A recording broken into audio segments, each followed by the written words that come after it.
السلام عليكم ورحمة الله وبركاته. شلونكم؟ يا رب تكونوا بخير وبصحة وعافية.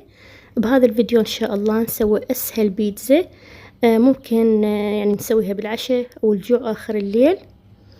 نسويها بالتوست، فأكيد تصير أسهل من إنه نسوي عجينة وننتظرها إلى أن تختمر. هاي سهلة وبسيطة.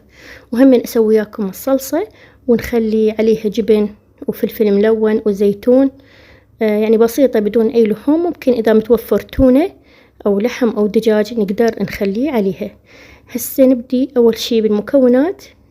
عندي هنا أكيد توست، والصلصة هم بعد شوية نسويها إن شاء الله بهذا الفيديو. وعندي فلفل ألوان، أو ممكن تستعملون فقط الفلفل الأخضر، ممكن تستعملون فطر. وعندي همين زيتون، وهذا جبن البيتزا، جبن الموتزاريلا. أكيد أول ما أبدي أسوي وياكم الصلصة. هو هذا أهم شي بالفيديو، لأن باقي المكونات كلها بسيطة. أول شي خليت تقريبا ربع كوب من الزيت، وبعد ما حمى ضفت له حباية بصل مقطعة. يعني مو شرط يكون التقطيع ناعم، لأنه كل هذا إحنا حنخلطه بالخلاط. وضفت فصين ثوم مثروم، وهنا حبتين طماطة كبار قطعتها وحمستها ويا البصل والثوم. وبعدين أخلي ملعقة أكل معجون وهمين أحمسه. وبعدين أخلي الملح والتوابل. عندي هنا ملعقة صغيرة ملح، وفلفل أسود تقريبا نص ملعقة صغيرة. وأضيف وياه ملعقة صغيرة من الأوريغانو، ونص ملعقة من البابريكا، وملعقة صغيرة من السكر حتى تعادل لنا الطعم.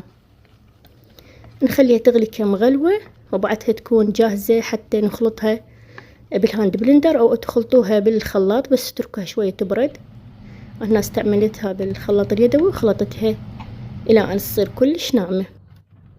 وبعدين خليت ورقة زبدة على الصينية. صفيت التوست حسب حجم الصينية. أنا هنا كم قطعة قطعتها نصين لأن الصينية متكفي.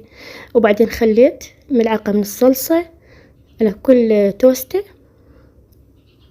أبدي أساويها. كلش سهلة وبسيطة، وحتى الأطفال يقدرون يسووها، لأنه بدون عجينة. يعني كل المكونات تجيبوها لهم جاهزة، حتى الصلصة فقط إنه هم يبدون يتفننون ويخلون المكونات على بعضها. هنا خليت بعد الصلصة جبنة الموتزاريلا، وبعدين عندي فلفل ألوان خليته، والزيتون، وجاهزة تدخل الفرن. ما تاخذ 10 دقايق وتكون جاهزة.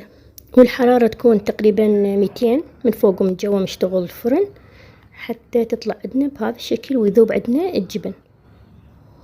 أنا هنا سويت همين كمية ثانية، لأن هنا الجبن حسيت إنه ما بي مطاطية، فاستعملت جبن ثاني.